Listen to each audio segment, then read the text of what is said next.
ఇలా ఎప్పటి నుంచి అంటే 2011 నుంచి నాకు 6 months ఒకసారి పీరియడ్ వస్తుంది. దానివల్ల నాకు హెల్త్ బాగుండేది కాదు. అయితే నేను డిసెంబర్లో అయిన తర్వాత నేను జాగ్రత్తగా ఇది యూజ్ చేశాను.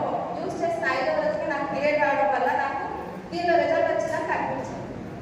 అండ్ పీరియడ్స్ వచ్చే 1 week ముందు ఆఫ్టర్ 1 week కూడా బ్రెస్ట్ పెయిన్ ఉండేది సార్. చాలా అంటే చాలా నొప్పి ఉండేది. అది కూడా మంత్ జనవరిలో పీరియడ్ వచ్చినప్పుడు నాకు ఏమనిపించింది, చక్కగా హ్యాపీగా ఆఫీస్కి వెళ్ళిపోయాను. అప్పుడు అనిపించింది ఇదేదో బాగున్నట్టు కంటిన్యూ చేద్దామని చెప్పి నేను కంటిన్యూ చేశాను సార్. ఇప్పుడైతే మీరే చూస్తున్నారు కదా, చాలా కన్సిస్టెంట్ వచ్చాను, 2 days అని. అందుకే ఎలా ఉన్నాను, లేకపోతే అసలే చాలా బ్రైట్నెస్ వచ్చింది ఫేస్లో. నాకు మొహం నిండా చుట్టూ మచ్చలన్నీ పూర్తిగా పోయాయి. పీరియడ్స్ అయితే మంత్లీ వస్తున్నాయి. ఇంకా చాలా యాక్టివ్ ఉంటాను, మీకు కూడా తెలుసు. ఆఫీస్లో కూడా అన్ని వర్క్స్ నేనే చేసుకుంటాను, ఏమి ఇబ్బంది లేదు. ఇంకా తర్వాత నా రిజల్ట్ తర్వాత ఏమైందంటే సార్, మా ఫ్యామిలీ అందరికీ యూజ్ చేస్తున్నాను. మా బాబు మంచి రిజల్ట్ వచ్చింది సార్. ఏంటంటే 5th క్లాస్లో మా అమ్మగారితో ఇల్లు లాంటి రోడ్డు మీద పడిపోయాడు సార్ 5th క్లాస్లో. ఇప్పుడు మా అబ్బాయి డిగ్రీ చదువుతుంది. 5th క్లాస్లో పడిపోతే అప్పుడేమనిపించలేదు సార్. అంటే హాస్పిటల్ తీసుకెళ్ళినప్పుడు ఏ ప్రాబ్లం లేదని చెప్పారు. కానీ డిగ్రీ ఫస్ట్ ఇయర్కి వచ్చినాక ఏమైందంటే బ్యాక్ బోన్స్ అన్నీ అంటే డౌన్ నుంచి 3 bones తగ్గిపోయాయి. ఎప్పుడో చిన్నప్పుడు ఎప్పుడో దెబ్బ ఏదైనా తగిలిందా అని అడిగాను. సో తగిలింది మాకు తెలుసు కాబట్టి, పడిపోయి కాబట్టి వెళ్ళకుండా పడ్డాడు, 2 కాళ్ళు జారి అన్నీ పడ్డాడు కాబట్టి దెబ్బ తగ్గిందని చెప్పడం జరిగింది. డాక్టర్ ఏమన్నారంటే ఈ బాబు కొంచెం లావుగా అవ్వాలి, కొంచెం హెల్తీగా పుష్టిగా తయారైతే ఆపరేషన్ పడుతుందమ్మా అని చెప్పారు. ఇలాంటిలో చేయించి దాంట్లో స్మూత్గా వస్తుంది కసరని నాకు తెలియదు. ఒక స్పాంజ్ లాంటి పెట్టి కుట్టించి ఒక చేయించమన్నారు సార్. అది కూడా చేయించాను, పన్నాం చేయకూడదు. ఎందుకంటే దాని కొంచెం చాలా వెయిట్ కాబట్టి మెత్తకుండా చేయిలో పెట్టుకున్నాను.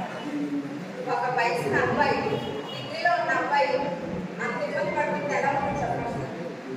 తనేమని అడగాలి, మమ్మీ నాకు కొద్దిసేపు మసాజ్ చేయను, కూర్చోగలిగా పోతాను, లేదంటే నేను తినలేను మమ్మీ అనేవాడు. నాకు చాలా బాధ అనిపించేది. మాకు యూస్ 3 months వాడాలి. 3 months టైం తీసుకుంది మా అబ్బాయికి అయితే. 3 months టైం అయితే తీసుకుంది. చాలా బాగుంటుంది, కంప్లైంటే లేదు. లేకపోతే మేము వైజాగ్కి చాలాసార్లు వచ్చేవాళ్ళం. ఎక్కువ కార్కే ఖర్చు అయ్యేది, ఎందుకంటే నాకు తీసుకొచ్చినప్పుడు కార్లో తీసుకురావాల్సి వచ్చేది. అలా మా ఫ్యామిలీలో చాలా రిజల్ట్స్ ఉన్నాయి. అండ్ నా టీంలో అయితే ఇంకా చాలా రిజల్ట్స్ ఉన్నాయి sir. Thank you so much.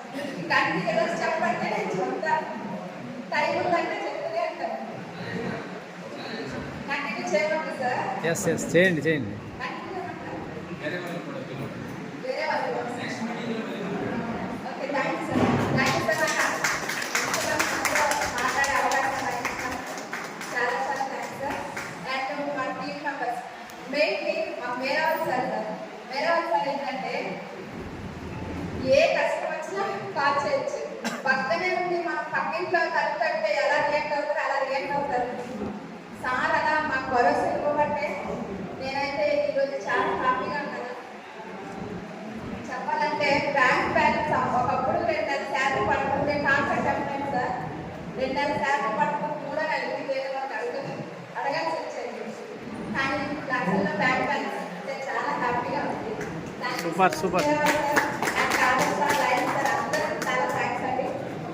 And Nagarjuna Reddy గారు అండి, నేను కొంచెం భయపడ్డాను మొదట్లో, ఇదంతా నా వాళ్ళు అవుతుందా, అసలు మనలోకి తీసుకెళ్ళగలంటే లేదు, మనం మీ గురించి మీరు తప్పుగా అనుకోవద్దు, మీరు తీసుకెళ్ళగలరు, ఒకసారి ట్రై చేసి చూడండి అని భరోసించారు.